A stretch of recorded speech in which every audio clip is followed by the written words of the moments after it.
Dans cet épisode de Carnet de route, nous visiterons Harbin, la célèbre ville de glace, pendant l'été. Nous découvrirons comment cet ancien village de pêcheurs s'est transformé en une métropole de plus de 10 millions d'habitants.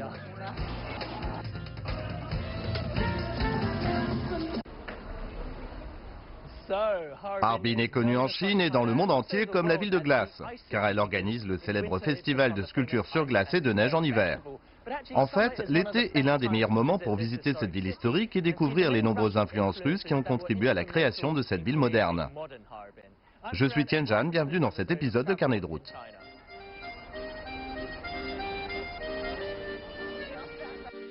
Croyez-le ou non, il y a un peu plus d'un siècle, cette rue était Harbin. Appelé l'avenue centrale, ce boulevard pavé a vu la transformation de Harbin. Ce petit village de pêcheurs est devenu une ville moderne, en partie grâce aux Russes. Et l'héritage de leur présence ici se voit partout. Un sorbet glacé au goût original, s'il vous plaît. D'accord. Merci. Ça, c'est le meilleur remède pour l'été, mais en fait, c'est populaire toute l'année, car ce sorbet est l'une des spécialités les plus appréciées de Harbin. Cette recette a été inventée il y a plus de 100 ans par un juif russe qui a ouvert l'hôtel moderne, ici dans l'avenue centrale, qui est la rue piétonne principale. Il existe de nombreuses entreprises centenaires comme ce restaurant russe, ce qui en fait probablement l'un des meilleurs points de départ pour explorer les influences étrangères ici à Harbin.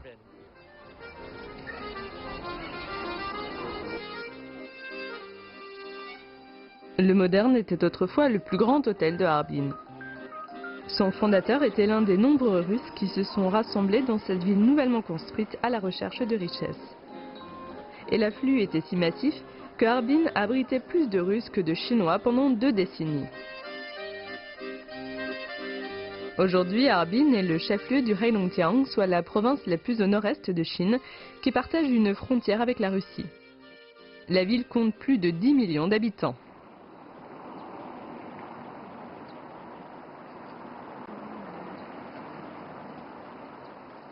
Juste avant le tournant du XXe siècle, Harbin a été choisi pour y installer le siège administratif d'une nouvelle voie ferrée construite par ce qui était alors l'Empire russe.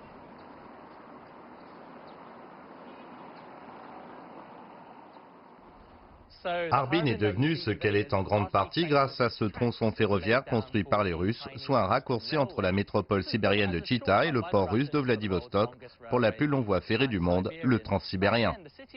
À l'époque, la ville était à peu près scindée en deux, avec les Russes et les étrangers vivant de ce côté de la voie ferrée et les Chinois qui vivaient de ce côté-là.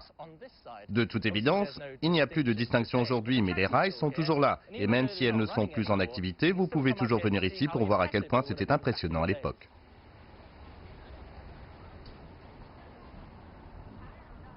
Bien qu'il eût été longtemps impraticable, ce pont fut le premier à traverser la rivière Songhua à Harbin. Ce pont faisait partie de la branche ouest du chemin de fer de l'Est chinois, une ligne qui traverse le nord-est de la Chine sur 900 km.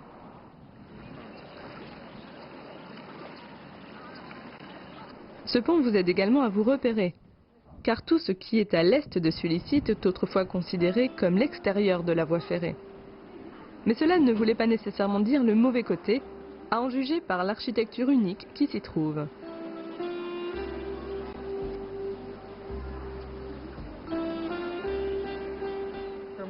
Ça me rappelle un peu le Royaume-Uni. Cette partie de la ville était à l'extérieur des voies ferrées, ce qui en faisait une partie de la ville historiquement chinoise. Mais les bâtiments ici ont vraiment l'air européen. C'est parce qu'ils ont été construits dans un style baroque, mais ce n'est pas tout à fait le baroque auquel nous sommes habitués. C'est une sorte de baroque chinois avec des symboles de chauve-souris et de raisins qui représentent la longévité et la richesse. En fait, si vous entrez à l'intérieur de ces maisons, elles s'ouvrent sur une cour intérieure. C'est donc une fusion de l'architecture orientale et occidentale, baroque à l'extérieur et très chinois à l'intérieur.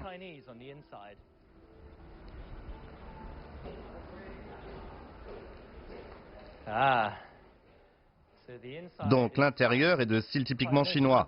Ces bâtiments auraient appartenu à des marchands qui auraient vu à quel point les bâtiments russes étaient magnifiques et qui auraient voulu les imiter. De toute évidence, étant chinois, ils souhaitaient également conserver leur propre style. C'est pourquoi l'extérieur est européen et l'intérieur très chinois. L'ensemble du bâtiment aurait appartenu à une famille de marchands utilisant la partie extérieure pour les affaires et la partie intérieure comme logement. C'était donc le meilleur des deux mondes. Ce n'était pas un compromis.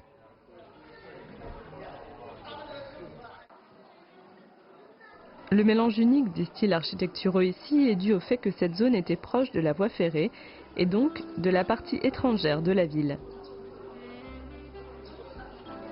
Seuls les Chinois les plus riches pouvaient se permettre de vivre ici. En tant que quartier commerçant important, ces rues auraient été bordées de restaurants et de salons de thé, à l'intérieur desquels les commerçants faisaient des affaires. Aujourd'hui, les marchands sont partis, mais certains magasins restent. Cet endroit est un paradis pour les gourmets. Un des endroits que vous devez essayer est cette boutique de dessert, car apparemment l'empereur de la dynastie Qing est venu ici lui-même, a goûté aux desserts et les aurait tellement aimés qu'il leur a donné des noms encore utilisés.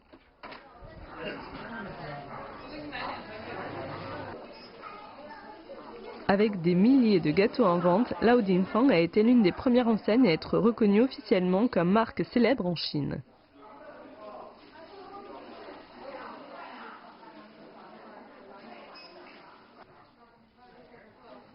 Bien, merci beaucoup.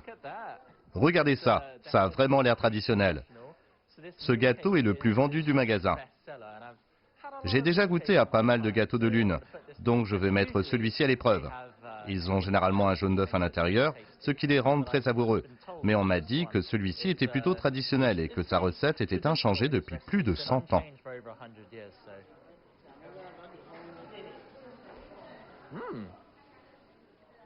On sent bien le goût des noix. C'est assez sucré, il y a des pignons de pain à l'intérieur. C'est très feuilleté. En fait, c'est vraiment délicieux.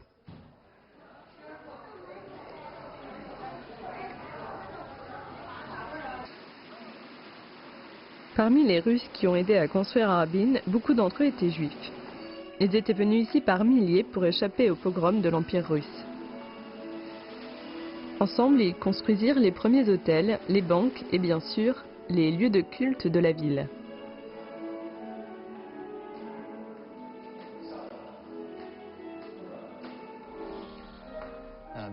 Cette salle de concert est assez spéciale dans le sens où ce n'était pas à l'origine une salle de concert. C'est en fait une synagogue qui a ouvert ses portes à une assez grande communauté juive ici à Harbin en 1909. Ils ont contribué pour beaucoup au développement des arts de la ville et l'ONU a nommé Harbin ville de la musique. En 2014, toute la synagogue a été rénovée pour devenir cette salle où se produisent 4 concerts par semaine. Il y en a un ce soir, mais je suis venu tôt pour assister à leur répétition.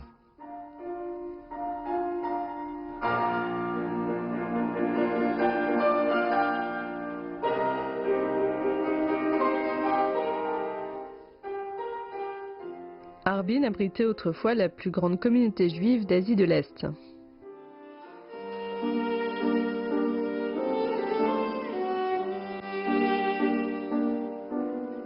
Au cours des années 1920, environ 25 000 juifs vivaient ici. C'était une période où des interprètes juifs de renom, tels que le violoniste Helmut Stern, ont visité la ville.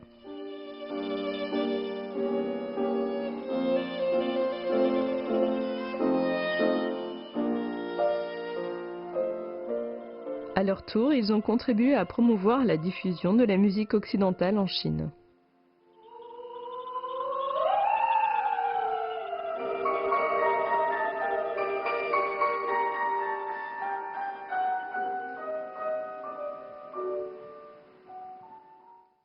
Là, je meurs de faim. J'ai admiré de l'architecture russe toute la journée. Je pense qu'il est temps d'avoir un dîner russe. Alors c'est parti.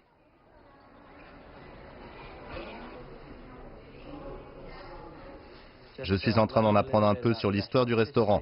Il a été ouvert par un homme arménien nommé Tatos au début du XXe siècle, donc peu de temps après la construction du chemin de fer de l'Est chinois. Mais l'emplacement original ne se trouvait pas ici.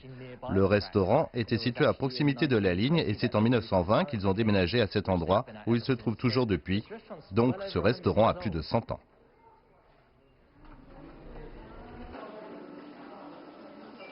Les décorations sur le thème de la musique rappellent probablement le fait que dans ce restaurant s'était produit le chanteur d'opéra Féodor Chaliapin, l'un des plus célèbres chanteurs lyriques russes.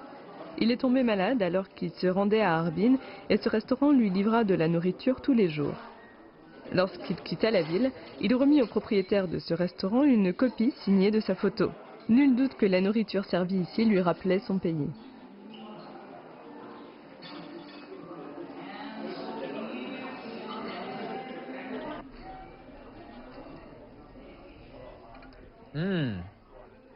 Oh ma parole!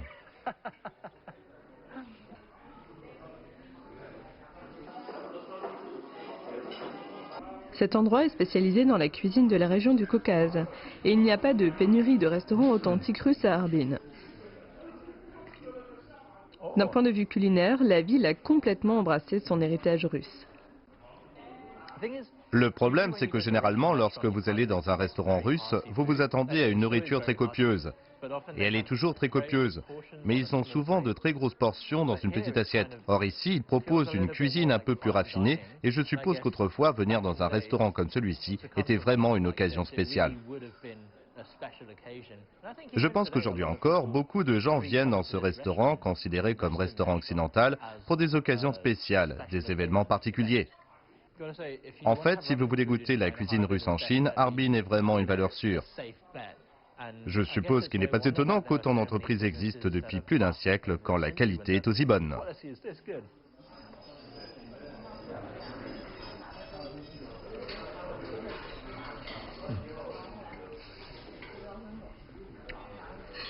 Eh bien, ils n'appellent pas Harbin le Moscou de l'Orient pour rien.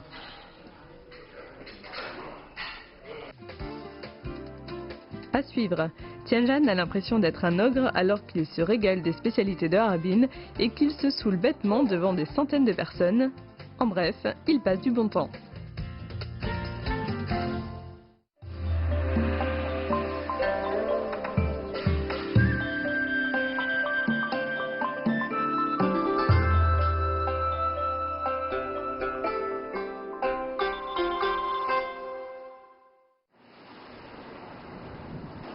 N'adorez-vous pas les longues files d'attente dès le matin? Comme vous pouvez le constater, il est à peine 7 heures et une énorme file d'attente s'étend presque jusqu'au bout de la rue, dans le but de mettre la main sur ces saucisses. Le magasin ferme à 18 heures, mais apparemment à 9 heures, les stocks sont déjà épuisés. Il y a même des camionnettes qui attendent pour faire le plein de saucisses.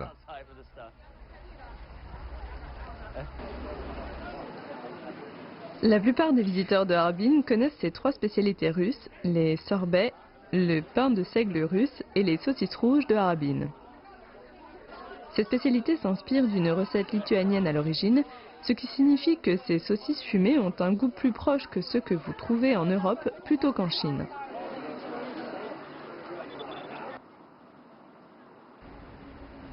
En ce qui concerne les recettes traditionnelles, Harbin est surtout connu pour son gobaro, du porc frit à la sauce aigre-douce. Contrairement à de nombreux restaurants qui utilisent des filets, ici dans ce restaurant, ils utilisent du jarret de porc. De cette façon, après la friture, la couche extérieure du porc est croustillante, tandis que l'intérieur reste beau et tendre.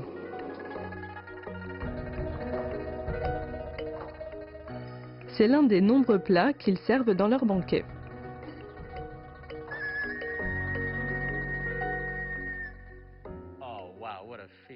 Quel festin! Et c'est littéralement un festin. C'est ce qu'on appelle un festin mandchourian.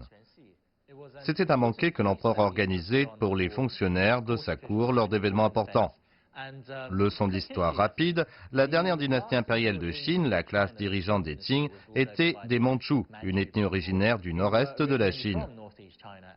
Le festin que vous voyez maintenant est une version plus simplifiée de ce qui était servi sur la table.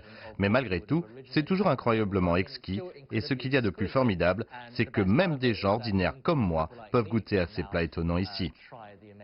Mais je ne sais pas ce qu'ils contiennent, alors j'aurais peut-être besoin d'une aide. C'est curieux ce plat. Ah oui, celui-là. Ça ressemble un peu à une patte d'ours, mais... C'est une imitation de patte d'ours. D'accord. Sur le banquet original, il y aurait une vraie patte d'ours. Aujourd'hui, c'est illégal de chasser les ours, alors nous avons essayé d'en reproduire sa forme et sa saveur originale. La couche extérieure est faite en couenne de porc et à l'intérieur, il y a du bœuf haché et des pignons de pain moulus. Ah, d'accord. Quand les ours mangent du miel, ils sentent l'odeur du pain sur leurs pattes. Et après avoir assaisonné le hachis, eh bien, ce plat est cuit à la vapeur. Et les griffes sont en tofu. Oh, c'est mou. Oui, oui, c'est du tofu. Il n'y a aucun souci à avoir, cet ours n'ira nulle part. Regardez le plat suivant. C'est du poisson? C'est le crâne d'une grande courbine jaune cuite à la vapeur pendant 6 à 8 heures. Et vous voyez, quand je prends l'assiette et que je la bouge, eh bien, ça flageole. Donc c'est du cartilage. Oui, la plupart des os de la courbine jaune sont en cartilage. C'est comme manger de la gelée. D'accord, il faut que j'y goûte. C'est parti. Du crâne de poisson cuit à tel point qu'il devient de la gelée. C'est vraiment la première fois pour moi.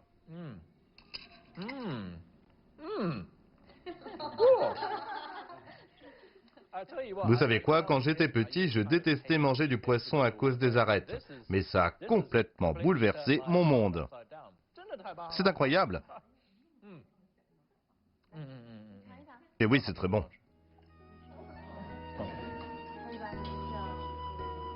Parmi les autres plats exotiques, on trouve les yeux de cerf en gelée et le crocodile frit, qui sont meilleurs que ceux que leur nom laisse à penser.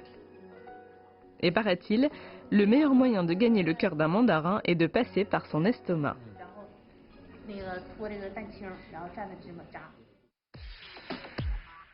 Mais, si ce n'est pas un gros mangeur, on peut satisfaire son foie.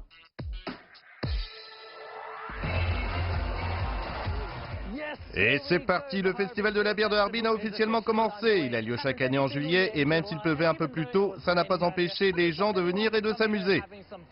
Il y a donc 5 salles différentes cette fois-ci. Voici de jolies égéries. Nous avons de la bière allemande, de la bière russe, il y a aussi de la bière chinoise et bien sûr de la bière Harbin. Et comme nous sommes dans la ville de Harbin, nous devons soutenir l'équipe locale.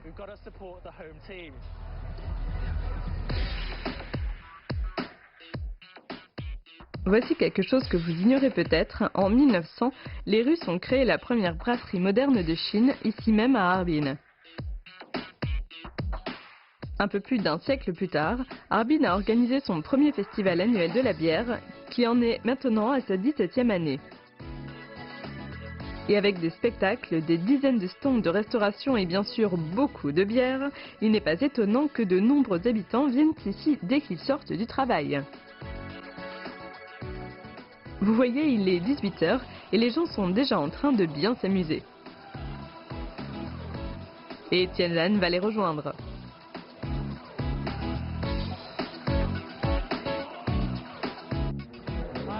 Voici le moment que je redoute. Je vais monter sur scène devant tout le monde et leur montrer que je ne sais pas boire.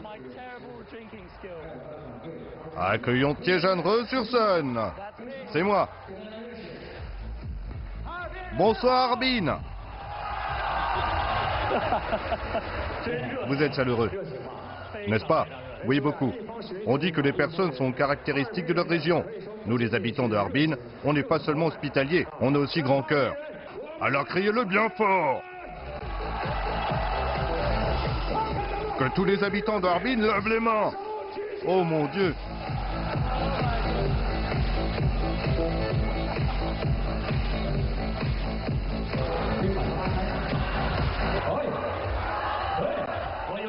Je suis un peu gêné. Et si on en descendait une? Alors buvons tous ensemble, d'accord? Ça c'est le point de non-retour. À la vôtre! Santé!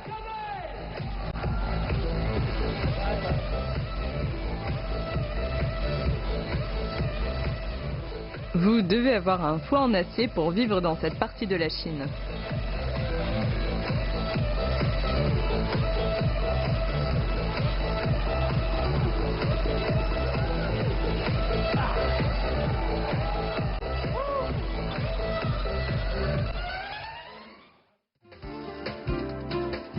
suivre, nous découvrirons un paradis hivernal dans un centre commercial avant de nous rendre dans un pays des merveilles avec une touche russe.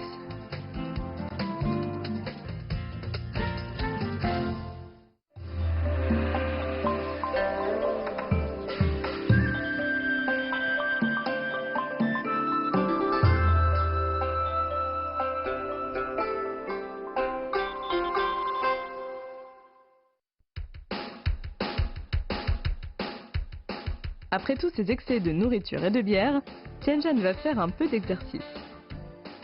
C'est la raison pour laquelle il se rend dans un gigantesque centre commercial. Harbin est plutôt synonyme d'hiver et comme tous les gens qui vivent au bord de la mer savent nager, beaucoup de ceux qui vivent à Harbin savent skier, faire du snowboard. C'est pourquoi ils ont construit la plus grande station de ski d'intérieur au monde qui permet de sculpter de la neige alors qu'il fait très chaud dehors. Oh, il fait un peu froid ici. Oh ma parole. C'est comme si nous étions dans une saison complètement différente. On a du mal à croire que cette station de ski de 80 000 mètres carrés se trouve dans un centre commercial. Voilà de quoi je parlais, c'est à peu près tout ce que je sais faire. La piste a l'air assez longue et il y en a 6 différentes avec des pentes pour niveau avancé, intermédiaire et débutant. Et oui, c'est de la neige artificielle, mais je pense que c'est tout aussi bien. Et je suis presque sûr qu'on va pouvoir faire une belle descente.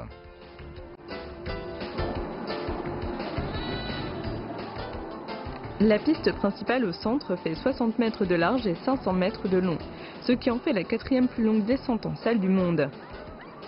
Et si vous ne savez pas skier, eh bien prenez un entraîneur. Et c'est parti, ne me jugez pas, ça fait longtemps. On se retrouve en bas.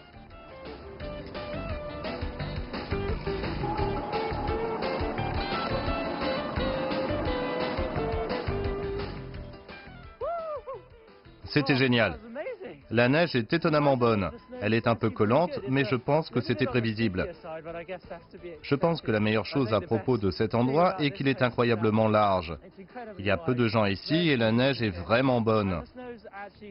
Ce n'est donc pas étonnant que l'équipe nationale s'entraîne aussi ici.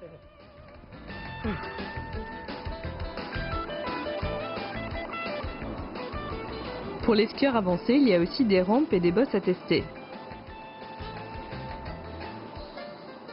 Mais hélas, ce sera pour une autre fois pour Tianjan, car son prochain arrêt est de l'autre côté de la ville.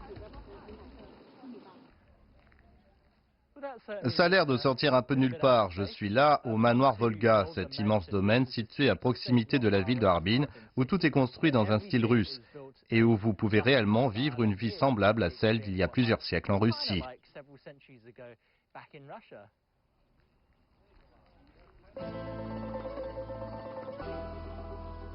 Au cas où vous ne le sauriez pas, la Volga est le fleuve national de la Russie et aussi le plus long de l'Europe. Des répliques de bâtiments russes célèbres sont disséminées sur ce domaine.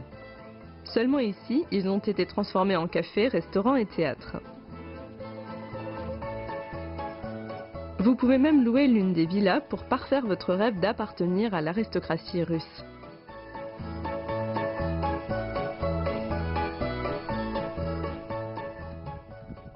Mon Dieu, c'est assez impressionnant. Donc je vais probablement massacrer le nom, mais c'est censé être une réplique du couvent de Novodievitchi à Moscou, et à l'intérieur, il y a une assez grande galerie consacrée aux peintures à l'huile.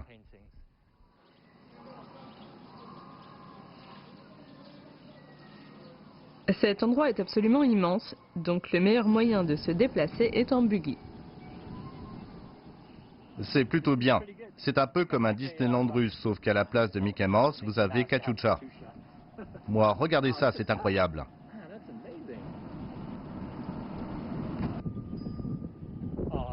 J'aime bien ça. Mais je préfère de loin ce style, pour être honnête. C'est beau. Il s'agit d'une réplique de la cathédrale Saint-Nicolas qui était à l'origine à Harbin, mais qui a été détruite par la suite. Nous pouvons maintenant voir à quoi elle ressemblait.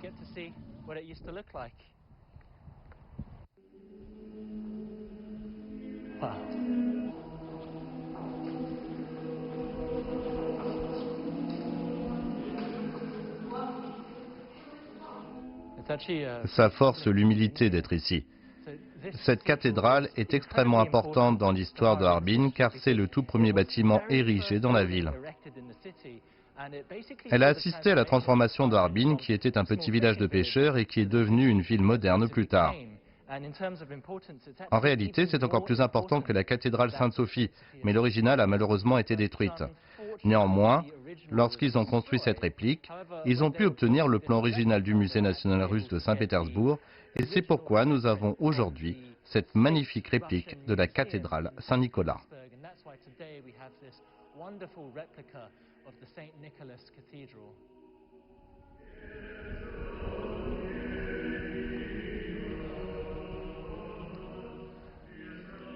Pas un seul clou n'a été utilisé dans la construction de cette église orthodoxe russe.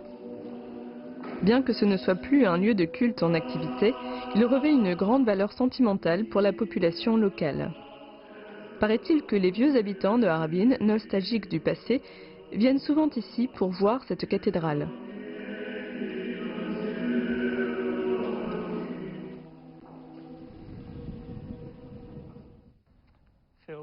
Je me sens un peu comme dans un conte de fées russe.